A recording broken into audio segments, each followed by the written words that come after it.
As you know, all of you, that COREangels MEA have been active contribute in the African region. It was one of our strategic expansion this year.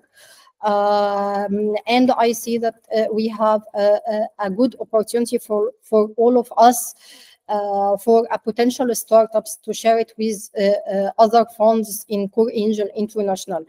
As an overview, we have some decline trends in the funding in 2023 comparing to 2024.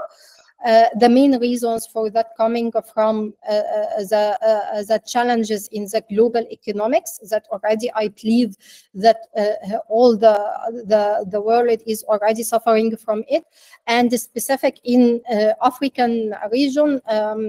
The last 5 years, we have a lot of fundraising opportunities. So now we have some bubble. We called it like we have a VC bubble.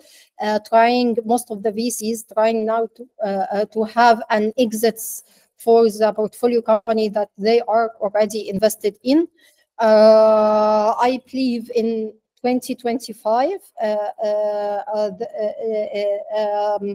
the slope will be increased again in 2025, because we see H2 2025, we have some good opportunities on hand. So I believe that the next year, we will see an increase and growth rate again. If we are discussing about the region, African region can be divided into a main 4 regions, of course. However, in South Africa region, we consider Central and South African as a one region now. In North Africa, Egypt is dominated. Coming after Egypt, we see Algeria is coming as a government in supporting startups, and I believe that this will be reflecting the fundraising for them the next year. In South Africa, of course, most of the funding is centered in South Africa. We can see Eastern and Western Africa is already booming, especially in Eastern Africa. We see Ethiopia with GCC angel investment is trying to put a lot of investment, and we see that a lot of VCs is coming to invest the next year in Ethiopia. There is a lot of funds that is already now trying to be established in Ethiopia, especially. From the perspective of sector trends, the most sector trends now that is booming in Africa is fintech. It was in 2023 actually, and 2022, and it is still coming on in 2024. And in 2025, we still see that the fintech will have the most large investment. And also the climate tech, it's representing around 45% of the total funding. By the way, this wasn't the trend in the climate tech in the last year, but this is for 2024, and it is still coming in 2025 and 2026. The other sector that always focus on in Africa was for the transportation and the logistics. While it's already was the most attracted funding in 2024, and it's received around 28% of the total investment. Other than the fintech, climate tech, transportation, and logistics, we see 2 more trends that coming in the next year. We have a focus on the food industry, agri-tech, and the other industries that is coming in or supporting the food industry, and also for the health tech. the health tech is very challenged while it's booming in different regions, but it has a very big challenges to expand, because in Africa each country has its own system in the health and the insurance. So while it can expand locally, but it have a challenge to expand from a country to another country. While we don't see this in the fintech, of course, we don't see this in transportation, in the climate, in the food, or agri-tech, and the renewable energy. However, it can be in scenario if you only trying to invest on a local country, not on entire the region. For most of the deals and the exits that we have also will coming from the transportation and the logistics. Move and Spyro, both of them is coming from South Africa, and both of them was significant deals in transportation and logistics in 2024. Also, one of the major exits was in Lesaka acquisition for Admo for $85 million USD, and it was also in South Africa country. This is most of the active investors starting from 2021 to 2023. We have Techstars, and most of you, of course, know that Techstars also have a very strong accelerator programs. Most of the total deals was 56, and we have launched Africa. We have Founders Factory. By the way, Founders Factory is going for the venture studio model, as we do in COREangels MEA, but they are still one of the top investors in Africa. And now they are expanding their services because they were mainly located in South Africa region. Now they are expanding in MENA region. They are opening a local office in Egypt to serve on the MENA startups.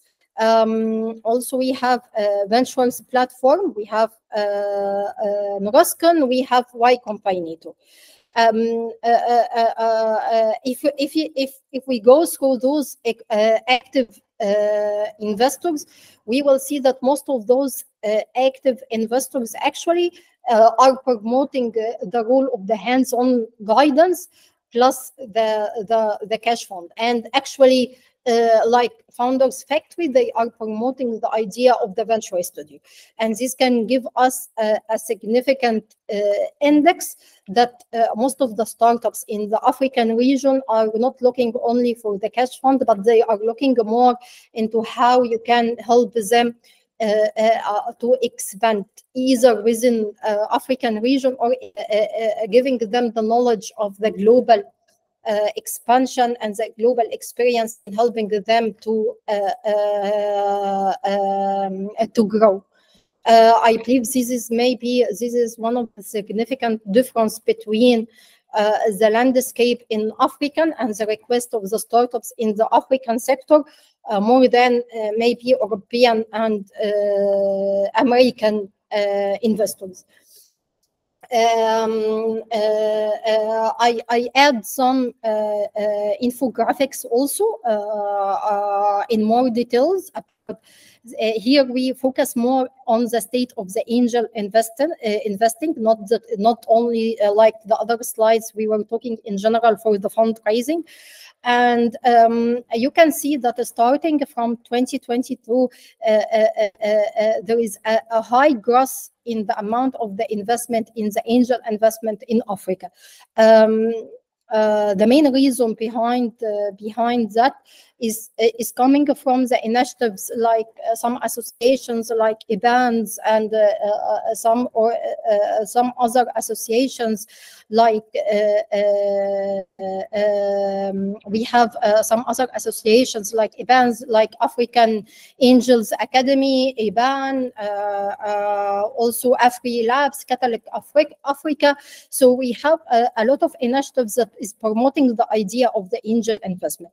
One of the most things I have learned during this year that there is a lot of angel investors that are coming from Africa and are located in different regions outside, and they didn't know how to start to invest in their home countries.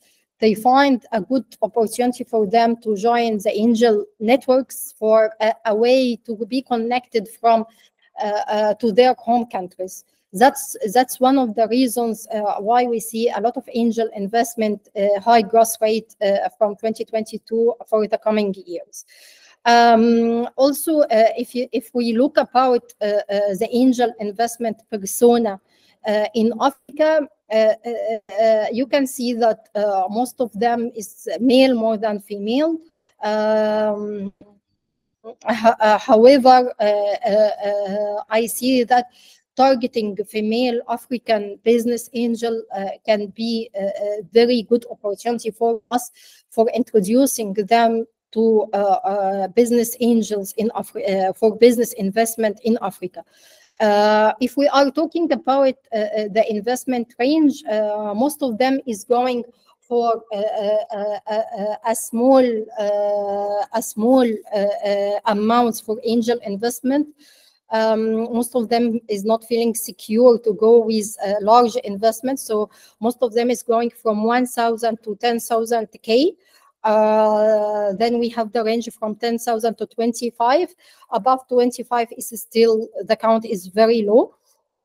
That's why most of them is going for angel-centric model more than the angel networks and the structure of a portfolio company like we do in COREangel MEA or COREangel International. Also from the sectors you can find it's according to the trends as well. Most of them is sector agnostic according to the other angel networks in Africa. However, after that we see fintech, agri-tech, edu-tech, tech. So we still angel investment is going in the same trends like the VC fundraising landscape in Africa. They are following them. If we are talking about the stage of interest, of course, the most secure angel investment for them is the pre-seed, that is already have a product market fit and they have a company that is established. Still in some venture studio models like Founders Factory and Techstars and the other angel networks, the idea of the angel, our idea phase is around 34%. Then, of course, coming from seed, Series A, Series B, we see a decline in the angel investment by default. About the tools and the way they are trying to use in the investment, like the investment type of investment and the investment instruments. Most of them is going direct for the equity for the equity investment. For the debit loan or the equity debit loan agreements, it's not quite familiar in Africa. In the investment instruments, we see the shareholder agreement and the SAFE. Others are like convertible loans and the other grants is there, but with very few focus, actually not too much focus like American or US model. for how they find the companies as an angel investor. According to some surveys coming from IBAN, coming from Catholic Africa and others, most of them is still from the personal network and referrals. And we see the innovation hubs and the accelerators and the syndicate and the angel network. By the way, the angel syndicate model is the most famous one as an angel investment in Africa. I mean, from the perspective of angel networks, they feel safe by the idea of the syndicate and the angel network. Motivation for the investment, it's coming from the social impact, 96 of them from the social impact, and also from the woman empowerment and the economic impact.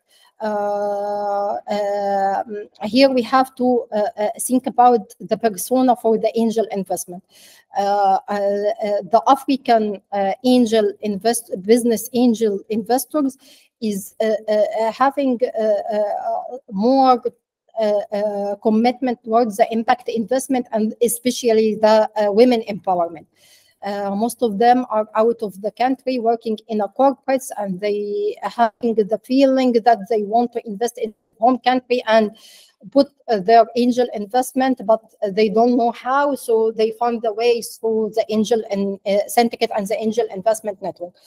The others angel investors from GCC and the Middle East, they are looking to African as a good potential for putting their money out of the GCC countries and the European, because if they comparing their angel investment in African comparing to European and American startups, the amount of the investment in Africa, like 25K USD, you can get much more shares and more opportunities in some countries, especially in the renewable energy and the agri-tech. In the European angel investor and other angel investor like European Americans and Asian angel investment, they are looking more towards the expansion into new era, and we still see that this kind of persona of angel investor is still having a lot of potential, and they don't still know how to penetrate this region. For again method of investment, they use either by their own way and some personal networking, or the syndicate and the angel network. The crowdfunding and the startup funding platform is still away from the angel investors, and also as an LP, they don't feel safe, or they don't have a good opportunity to work as an LPs. I know that most of you is already aware of them, but I also want to give you some insights about the challenges that we already have it during the last 2 years, and how we overcome these as a new fund penetrating the African region. Actually, when we start our investment thesis, we were focusing on the idea of the venture studio-backed model, and this is coming from the fact that we know that most of our startups is already need hands-on guidance to going beyond Africa and expand, and also coming from the fact that we already, as a company, started with COREangel International. We are working as a venture builder model.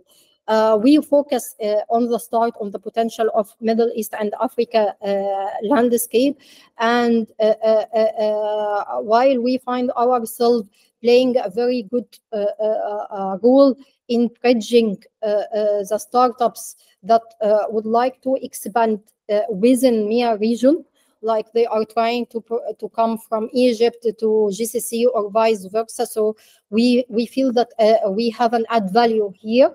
And also for the European startup that want to expand or vice versa. So we focus in our investment thesis for the entrepreneur and the startups that either aiming to expand into or emerge from the MEA region. I of course I will skip it.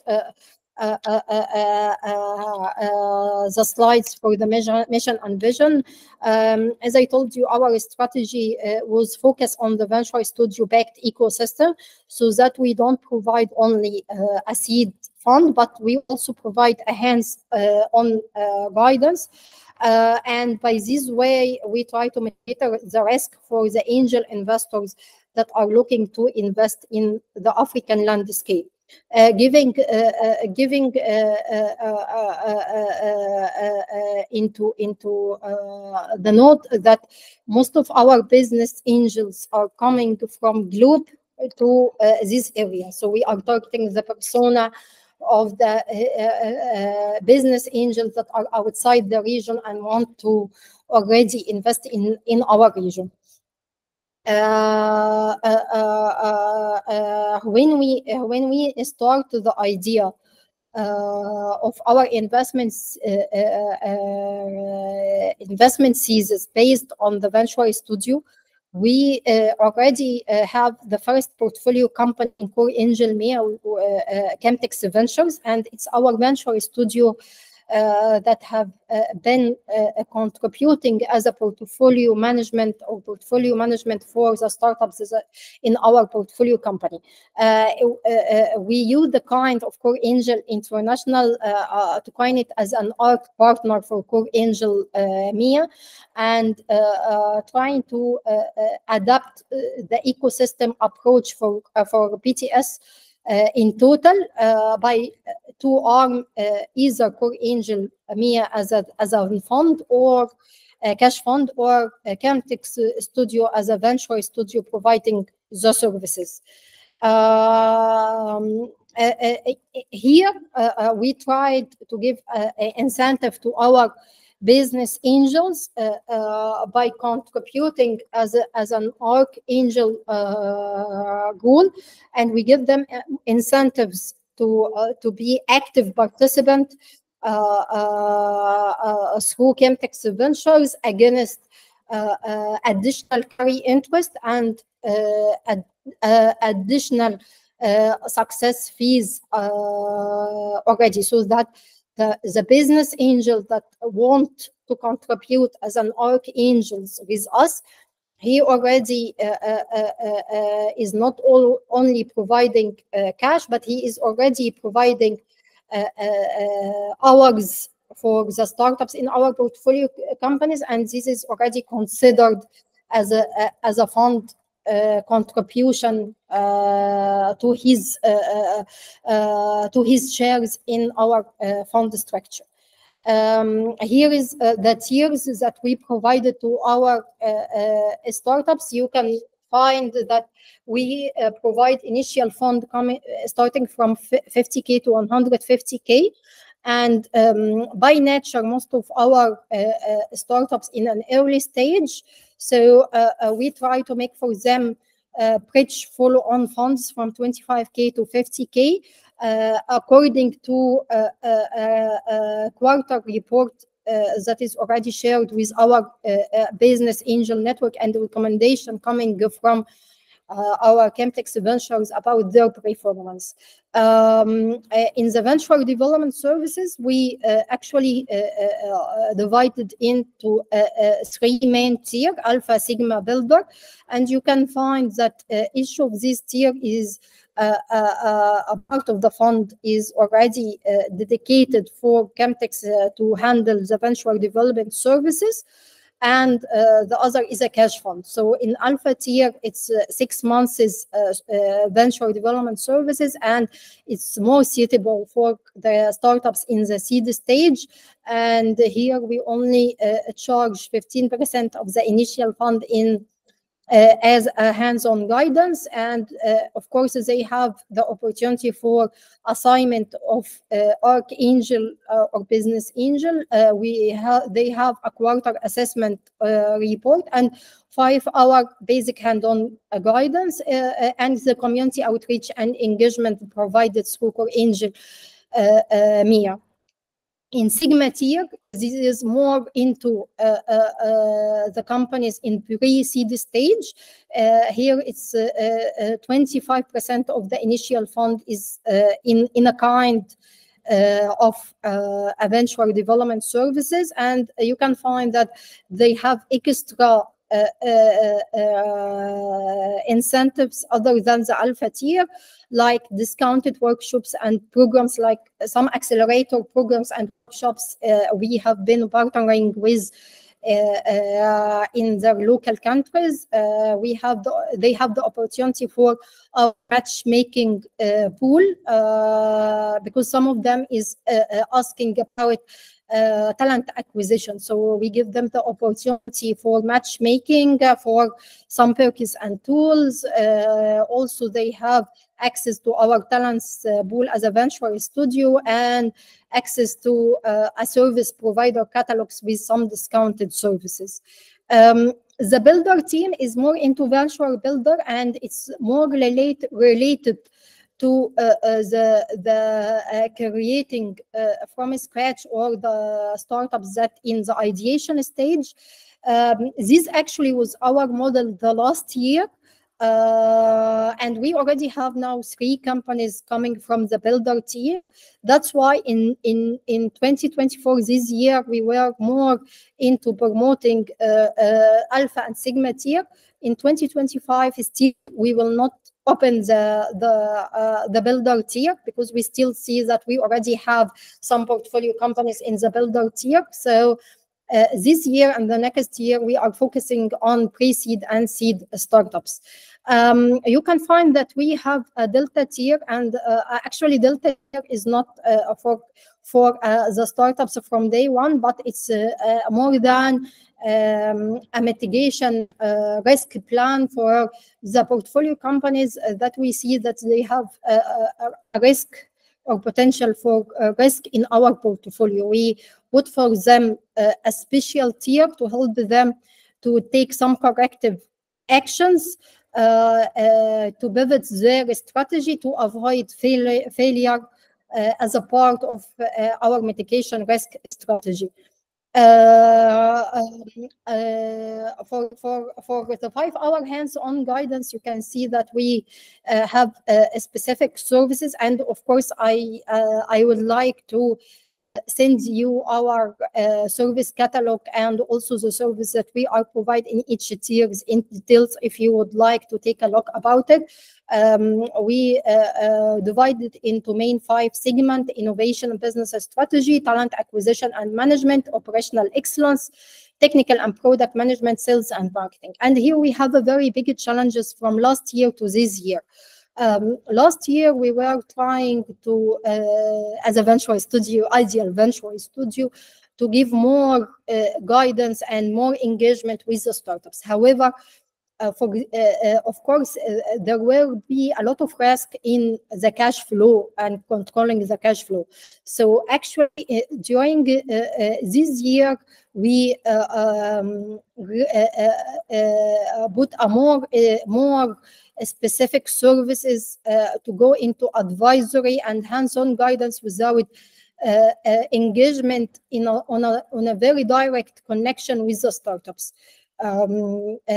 This will give us a good flexibility to expand our services to the region, not more focusing on to countries like Egypt, like Saudi, like Nigeria. So this will make us more into having a pool of service provider and pool of talented and pool of archangels or business angels, and managing, orchestrating this for the benefit of the startups in any region or any country inside the region. Amazing, thank you. Yeah, so this was mainly one of why we tried to restructure our goal as a venture studio. Also, we partner with platforms for having exit readiness program to start with our startup as to help them for having fundraising co-investment opportunities and support in data room and the Caesar guidance and investment follow-on. We will not open, of course, our exit readiness program. It will be officially opened in 2025, actually, because we see that we still in this year, we have to increase our portfolio companies before we open the door for the exit readiness program. I think it's now it's 6, but I wanted to explore the idea of how we do the venture studio package model for every one of you. Of course, if you need more details, I am here for you.